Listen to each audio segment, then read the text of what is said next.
2, 1. Bien, ahora en Vicunapuspa vamos a conversar con el congresista Hugo Carrillo. Él ha sido elegido por la región Huancavelica como representante ante el Congreso, tiene amplia experiencia en la ejecución de programas de desarrollo, defensa del medio ambiente en las diferentes regiones del Perú, principalmente la región andina. Actualmente el congresista Hugo Carrillo es coordinador del Grupo Parlamentario Indígena y en el contexto de celebración del Día de los Pueblos Indígenas vamos a conversar con él sobre lo que viene impulsando en el Congreso y de manera especial los temas de agenda del Grupo Parlamentario Indígena. Imaynaya, congresista, Yachu.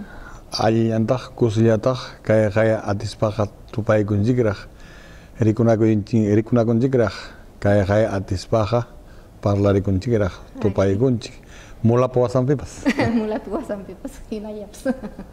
A ver, congresista, rimaykusun ima temakunatata han impulsashkanki kay congresupi hatun wasi hillhanan kipaj. Tukuy imaymana kachkan kay congresunchikmi mana riki ñawpaqtaqa hawari waranchikchu ñawpaqtaqa kay congresunchikqa yuraqkunallapaq señoritukunallapaq mistikunallapaq riki karqa kunanpachaqa ña congresunchik kicharikuchkan hina kay musqu congreso kicharikun hinaspa niwanchik llapallanchikta congreso de puertas abiertas kicharisqa punkun kachkan tarikuchkan hinaspapas kay grupo parlamentario indígena nisqapi tawachun que iskayniyoq congresistakuna qillqanta churan inscribikun chaynapi comisionpi chayraykum ancha kusirisqa tarikuniku pero manaya chayllachu. Está bien, es importante que 42 congresistas estén integrando el grupo parlamentario indígena.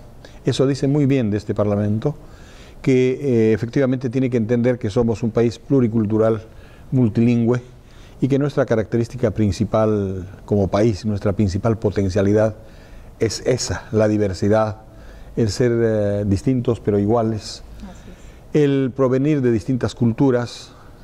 Somos 76 grupos étnicos en el país, somos, según las estadísticas, 4 millones de personas que hablamos idiomas distintos al castellano.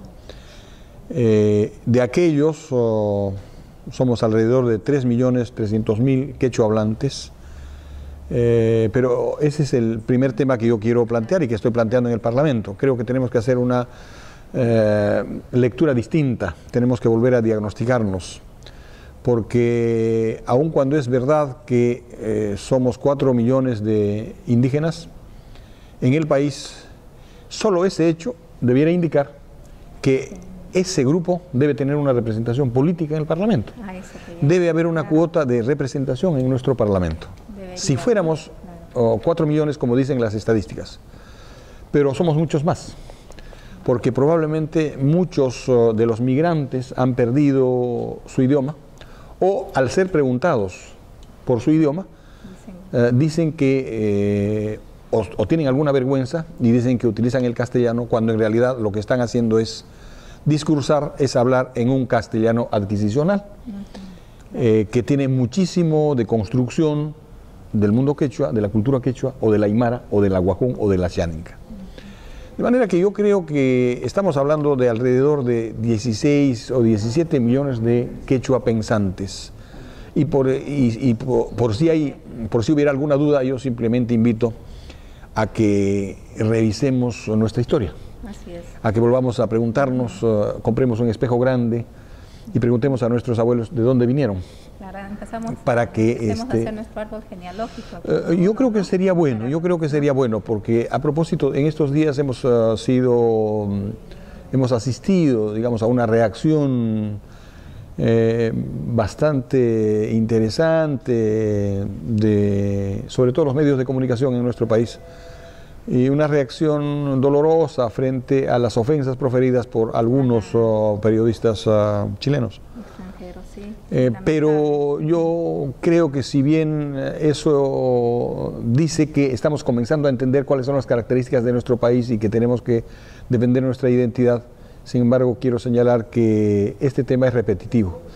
y que al mismo tiempo que reclamamos que, o gritamos muy fuerte frente a las ofensas, pero en la próxima esquina estamos insultando inmediatamente al vecino, inferior a nosotros, a quien consideramos serrano, ¿no es cierto? O simplemente diferente. Sí. Dígame, congresista, si bien la postulación al Congreso no ha sido quizás con esa autoidentificación de indígena, ¿cómo es que conforman 42 congresistas este grupo parlamentario? Este proceso es interesante, ¿no? Porque así como tal, como representantes, como indígenas, no es que han postulado y han hecho la campaña, ¿no? No, por supuesto que no. Por supuesto que las características del proceso electoral en nuestro país todavía no establecen cuotas de representación de tipo cultural, y por alguna circunstancia particular tenemos apenas un congresista indígena, ¿no es cierto?, que es Eduardo Nayap. Así es. El resto de los congresistas, bueno, tenemos que luchar en igualdad de condiciones. Y creo que el tema de la representación y de la ubicación de los congresistas en su verdadero nivel, en su verdadero rol, tiene que ver con un proceso iniciado por la congresista Hilaria Supa, hoy parlamentaria andina. Ella comenzó a preocuparse de concebir un grupo parlamentario que efectivamente dé cuenta, básicamente en términos educativos, básicamente en términos pedagógicos, porque el Perú todavía no ha logrado, repito, interpretarse, reinterpretarse y hacer un diagnóstico, reconocerse, ¿no es cierto?, en esa dimensión, en ese carácter multicultural. En esa línea, los temas de agenda principal del grupo, ¿cuáles son? A ver, un primer tema del grupo parlamentario es constituir efectivamente un grupo de trabajo que poco a poco comience a tener carácter vinculante. Hoy todavía no tenemos carácter vinculante, es todavía un grupo especial, no tenemos las prerrogativas que tienen las otras comisiones, por ejemplo, no dictaminamos, y más bien lo que estamos haciendo es incidir en el resto de congresistas para que comiencen a entender mejor cuál es la característica, esto que estamos señalando. Somos 4 millones según las estadísticas, pero somos muchos más. Ahora necesitamos una representación, una cuota de representación, si es verdad.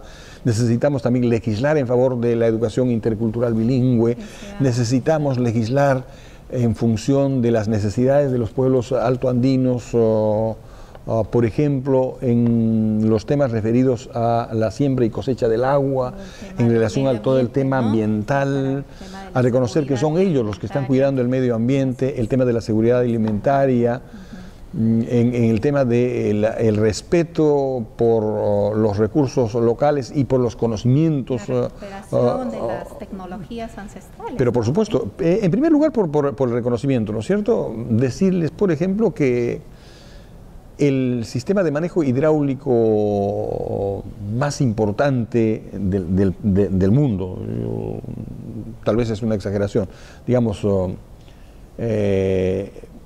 recomendar que vayan a conocer Tipón. El sistema canal andén de Tipón, el sistema de riego por gravedad más importante del mundo, está en Tipón. Y eso fue una construcción de nuestros antepasados. Entonces, de lo que se trata es de decir a aquellos que nos proponen, por ejemplo, tecnificación de los sistemas de riego, nosotros les decimos un momento, nosotros también tenemos tecnología, ¿no? Porque si ustedes no creen, bueno, vayan a Tipón. Eso es inmejorable, así de simple, es inmejorable. Cuando me dicen, no, estamos hablando de riego por aspersión, bueno, esa es otra cosa. Esa es otra cosa, ¿no es cierto? Estamos hablando de un sistema presurizado, pero tecnificación hay también en el lado nuestro, y tenemos una altísima tecnología para diversas cosas. Nosotros hemos sido capaces de crear por lo menos 3.000 variedades de papa existentes solo en el Perú, para como una muestra, ¿no es cierto? Sobre este tema también del idioma y también el valor simbólico, ¿no?, del uso del idioma, porque también se nos dice a veces que la persona que no sabe leer en castellano no va a saber tampoco leer en quechua, ¿no? Pero es lo simbólico también, y por la perduración del quechua, ¿no? Un poco en el Congreso pasado había la práctica de tener intérpretes en quechua. No vemos en esta gestión esta posibilidad, estas personas que hagan también la interpretación ¿Cómo evalúa eso? No, lo que ocurre es que por el momento no están siendo en uso ese sistema. Existe en el Parlamento, claro, existe la traducción, el sistema de traducción simultánea. Sí, existe. Y de hecho, hoy día debe haberse inaugurado ese sistema de traducción simultánea. Hoy día hemos tenido una muestra, a propósito del Día Internacional de los Pueblos Indígenas, hemos tenido una intervención espectacular de los congresistas de la República. Yo me quedo con la intervención de la congresista Cuari, que ha tenido una intervención en quechua absolutamente locuaz, brillante, espectacular, y me gustaría que haya una traducción y que los congresistas accedan, ¿no es cierto? Los que han escuchado a la congresista y que aplaudieron, accedan al mensaje que ella dio. Igualmente hubo otra intervención del congresista Nayab en Aguajún, y de otro congresista en quechua, un congresista por Ayacucho. En fin, lo que quiero señalar es que sí existe un sistema de traducción simultáneo, pero hay que usarlo más. Lo que ocurre es que todavía tenemos un parlamento con ciertas características, digamos, más preocupados por los afanes de los medios de comunicación y por aparecer en los medios de comunicación, y entonces hacen escarnio de cualquier alternativa que signifique mejorar las condiciones de comunicación de los congresistas, ¿no? Mejorar estos sistemas de representación. De hecho, se habló mucho de la intencionalidad del presidente Abu Gataz de establecer esta conexión con estos denominados promotores, ¿no? Para trabajar en los espacios de los Altos Andes, ¿no? Ojalá que se recupere esa práctica que es muy simbólica y es importante también, ¿no? Bueno, en cualquier caso, lo que nosotros creemos es que sí, existe un mito. Si nos dicen que si difícilmente tenemos condiciones para la lectura en español, es mucho más difícil tener lectores en castellano, pero bueno, mis trabajos son una muestra de que eso es una falacia. Hay un libro que se llama La memoria del agua, Yaku Unupayoyainin, escrito enteramente en quechua y que se refiere a las variedades de la papa. Se ha agotado. Y eso quiere decir que no solamente es importante para la academia, sino que hay gente que está degustando su lectura. Y es más, yo he inaugurado una siguiente fase. Estoy escribiendo en Tingu. Entonces, en un mismo discurso estoy hablando en castellano por el lado izquierdo y en quechua por el lado derecho. Pero hay una tercera lectura. Si uno cruza la lectura, sale un tercer discurso, un tercer poema, digamos, ¿no? Y porque estoy absolutamente convencido que si habemos 16 millones o 17 millones de quechua pensantes, una buena mitad de esa población va a comenzar a leer. Es cuestión además de práctica, ¿no? De hacer cotidiano el tema, sí, con seguridad. Es más, yo acabo de hacer un descubrimiento. Mis niños que tienen 1 año, 8 meses han descubierto un sistema en el teléfono.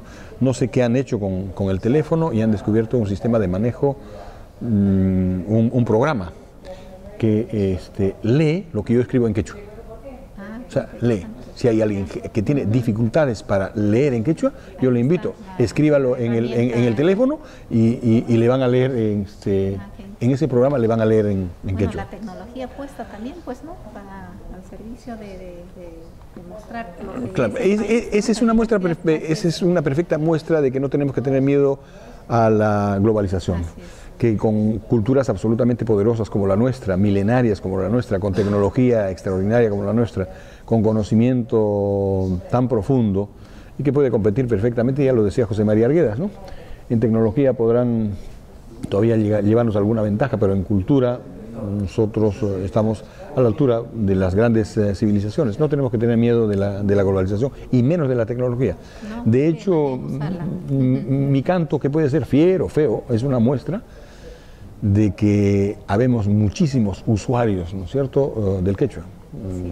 Yo creo que 1 millón de visitantes, tienen un significado profundo. Así es. Y a nivel de políticas públicas, el Acuerdo Nacional es un instrumento, un compromiso, ¿no?, de visión de país, de acá un horizonte de años.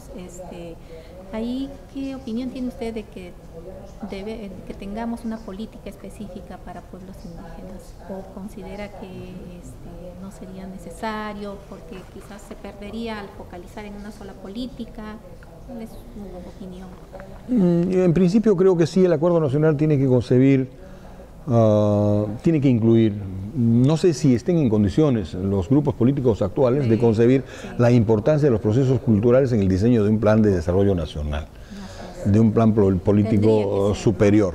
Creo que todavía no, pero creo que por algunos temas específicos podemos comenzar a generar ese modelo discursivo.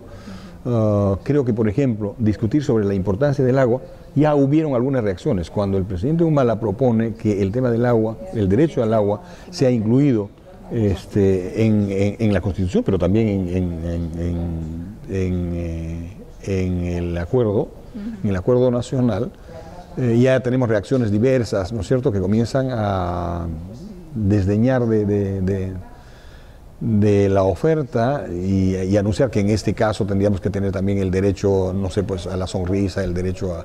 Sí, a veces se caricaturiza, ¿no? A caricaturizar tremendamente. Y creo que no. Creo que cuando se habla del derecho al agua estamos hablando del reconocimiento a las actividades que hacen los pueblos originarios, los pueblos andinos, en la siembra y cosecha del agua, en la protección ambiental. Hasta hoy no tenemos un sistema de reconocimiento, no hay pago por servicios ambientales, no se paga un canon hídrico, es más, las aguas producidas en la altura y cosechadas por esta población están siendo utilizadas por la gran industria cuando nos estamos haciendo en realidad una trampa, ¿no es cierto? Porque finalmente el Estado invierte en este modelo estatal con una economía de libre mercado, comillas. Resulta que los grandes beneficiarios son los empresarios que van a adquirir esas tierras que han sido construidas con una enorme inversión estatal. Eso creo que no es conveniente si no aplicamos un modelo equitativo, de tal manera que esas poblaciones que son las que aportan con la siembra y cosecha del agua, reciban también algunos beneficios por ese servicio al país, al Estado, a la nación. Bien, congresista, sin duda una muy buena iniciativa y que se mantenga esto que se inició en el Congreso pasado, la permanencia del Grupo Parlamentario Indígena ahora bajo su coordinación. Seguramente vamos a seguir el desarrollo de los diferentes temas que tienen en la agenda. Usted también es cantautor, ¿no? Usted es poeta, es cantautor. No sé si para terminar podemos terminar con un pequeño mensaje en Lunasimi o un pequeño extracto de su poema. Sí, lo primero que quiero señalar es que efectivamente somos 42 congresistas, miembros del Grupo Parlamentario Indígena. Tengo el honor, además, de haber sido elegido presidente del Parlamento Indígena de América. El próximo mes, en septiembre, estamos en Quito elaborando los instrumentos. Vamos a tener una sesión ordinaria del Parlamento Indígena. De hecho, ese también es un propósito central de nuestra intervención. Queremos institucionalizar el Parlamento Indígena. Hay 16 países signatarios en este Parlamento. En la última etapa han estado participando apenas 4. Queremos mejorar esa situación. Ya tenemos confirmación de 12 países participantes. Estamos muy complacidos por aquello. Continuaremos también desarrollando acciones, campañas, jornadas, congresos de la poética, la escritura y la narrativa indígena en aguajún, en quechua, en aymara, en asháninca, pero también en los idiomas de los países vecinos. Hace poco hemos tenido una sesión extraordinaria donde una poeta mapuche nos decía que lo más terrible para un mapuche es poder vivir sin alma, y vivir sin alma es haber perdido su tierra. Y vivir sin alma que pueda comunicarse, y ese no comunicarse es un mapuche que, además de haber perdido su tierra, tiene que verse obligado a vivir en Santiago y comunicarse en español, ¿no es cierto?, su situación. Entonces creo que hay muchísimo por hacer, pero yo sí siento que hay una gran oportunidad. El Parlamento actual, y no es el primer antecedente, digamos que muchos parlamentos han sido conducidos, han tenido en la presidencia y en el Consejo Directivo representantes provincianos. Sí, pero creo que hay que señalarlo. El presidente es Charapa. Los dos vicepresidentes son lonjos arequipeños. Y lonjos con mucho orgullo. Hasta caminan como lonjos, y me parece bien. Y los lonjos son poetas, son chacareros. Claro. Y el cuarto integrante es un huancabelicano. Entonces yo creo que comienzan a cambiarse, ¿no? Hay otro rostro en el Parlamento. De hecho, yo señalaba, ¿no es cierto?, que no es suficiente que hayan 42 parlamentarios inscritos en el grupo, que queremos más, pero lo que falta es comprar un espejito para que se den cuenta de dónde vienen, ¿no es cierto?, porque todavía algunos de ellos están confundidos, como está confundida una buena parte de nuestro país, ¿no? Y sí, cae mulape y chico digo que tenemos haikap ya pues hamguna alin ya kusilla. Imagina programa chapso tengas ja Barra de mujeres. Barra de mujeres. Sección Rikunacuspa. Rikunacuspa ja atis paja Rikunacusongra kai barra de mujeres. Guarme con apa nam iman hatalina barra ngri kai programa chik sumak chapune kasja. Inas paja hamguna paja despide ko ikos kai takichong kai ponja con el preki 28 julio chay kachkan 28 de julio festejón chikachkan. Chay mantap semana riki. Apa chik muy kichikchu, cariño chait, salud chait, abrazo chait. Chay paktaki chawang apa chimusah. Chay también chamune, kay poco yo yaktape, ail nek takichata. Chay poco yo yaktap mi achare chimuang, 28 pakichata. Lema Palacio de Ponco Chape, bandera chay peruano chay, Lema Palacio de Ponco Chape. Bandera chay peruano chay, y más o más tamra papas, 28 ya y ponchao chambe. Y más o más tamra papas, 28 ya y ponchao chambe. Chay nam yo gato sochkane, agua y no pa ponchao chambe. Chay nam yo gato sochkane, agua y no pa ponchao chambe. Hanan allá como un yachta, si que han chiquito sochkane. Hayao ayo como un yachta, si que han chiquito sochkane. Cinta ya y cinta, cinta y aurora, cinta ya y cinta, cinta y aurora, cinta ya y cinta, cinta y aurora, cinta ya y cinta, cinta y aurora. Sumac, congresista. Muchísimas gracias. Muchas gracias. Año, mamá.